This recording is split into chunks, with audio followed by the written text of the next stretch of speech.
Okay, so similarly we could look at a group of 4 notes, of 4 strings in a pattern stack, mainly the S4E there. So what color are we going to be using here? We're going to make sure we got a good color here. So that would be the S4E stack right there. And we would be starting on 7 root 2. So whatever you start on is whatever you start on. You could do it in the key of F. Just start on the open E.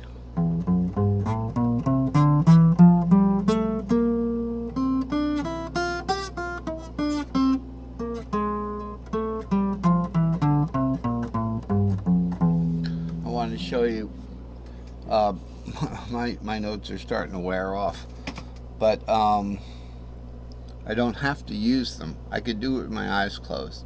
The thing is, with the with this S4E here, okay, we're going up, and I'll show you the warp situation. So we've got 4 and then the warp. So we've got a warp over this right here, okay? So I'm just gonna guesstimate. I'm gonna bring this over about that much and just do a little guesstimate on where it's gonna land, and then I'm going to adjust the graphic here. Okay, so this is the S4E, and believe it or not, it's our E build. It's the fretboard E. However, this one, our 7 is over here, okay, and actually the way we're going to play it, it's really right under the 4 there. Okay, 7, does 7 go to 4? Not really. Let's see how that works. 7 goes to 3 there. We've got, I'll tell you what we're going to do. We're going to just not look at that right now. And what we've got is these strings. I'm not sure why a 4 ended up above that, but I'm sure there's a reason. So we're starting from the 7 now, so we're not going to be looking at this down here either. Alright, and you know, this isn't hurting us. This isn't bothering us. That's just, you know. So right there, you got 7 root 2, 3, 4, 5, 6, 7 root 2, 3, 4 for your S4E. Just 4 strings from the E shape. Okay, then from the E, as you know, the 5th of E, the 5th of D is A, and the 5th of A is E again. So this E goes up there again, like that. So the string shaped circle, if we could get that over here in on the act here. This is the this is the cage circle down here, but this is the string shaped circle. We have a smaller one down here. Okay, so it's going to go E, C, G, D, A, E, right here. E, C, G, D, A, E in string shaped fifths. So that would be our E build if we were going to do it that way. The thing to remember about the S4E is that when we finish the straight out easy, the easy S4E, and by the way, this is a Locrian scale.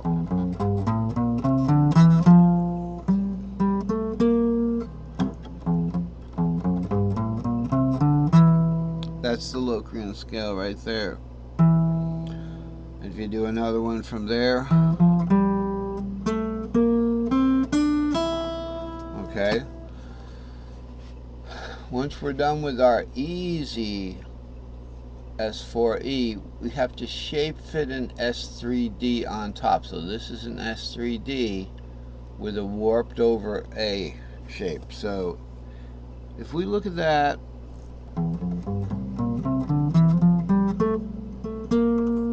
if we started that same D there. Remember, G is the second of D. It's going to be G, A, and B flat there. If we started that down here a little more, where we don't have the tuning warp like that, okay, we would get, even if we started it way down here, okay, then we could just do a regular S3D, all right, and just play that. But we have to warp it up so it's 2, 3, 4, 5, 6, 7 root 2. That's an S3D. Here's a D shape right here. 2, 3, 4, because it's the second of the F that we're playing in. Okay? But we have to put that 5 and 6 over. So we do that for the tuning warp. Just a little word about caged here. We've got the difference here. We've got these are different string shape fifths on the long pattern. So when we go into the long pattern, the interesting thing about the long pattern is it starts on the A shape. So let's say we're still in F. It starts on the A shape and ends on the A shape. Okay? And pentatonically it's okay, so the A shaped F is actually up here pretty high. So that A shape would be actually the C at that point.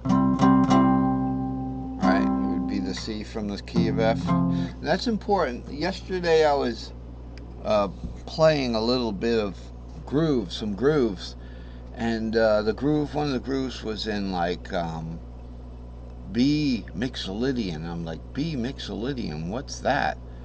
That's nothing more than the key of E to me. And then when I go to the mixolydian shape, I'm going to play that. That's what I'm going to play. But I just look at it as the key of E. So let's just finish up with so we know what the pattern stacks are. We've seen them a lot. Okay. And this is an older representation. I should have an RE here and a 4C there to give that credit.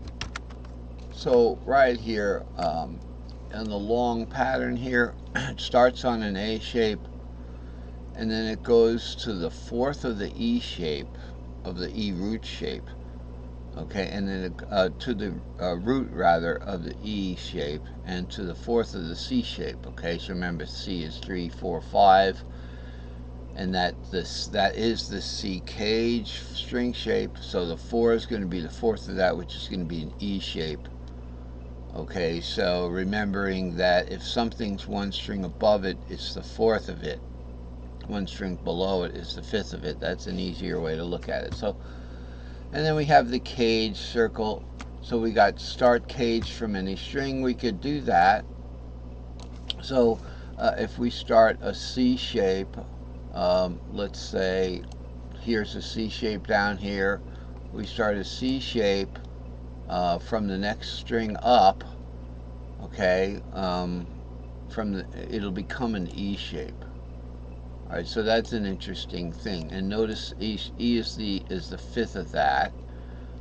Okay, so if we start a C shape from the, say, first string up in the E cage, let's see what we got there. Here's our E cage, right? If we start a C from there, okay, we're pretty much looking at the same thing. We are starting to see, but the C is the second string up in the E box.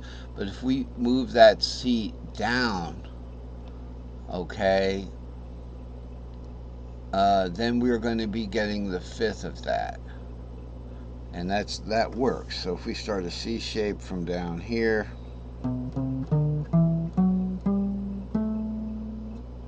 Okay, so it's going to go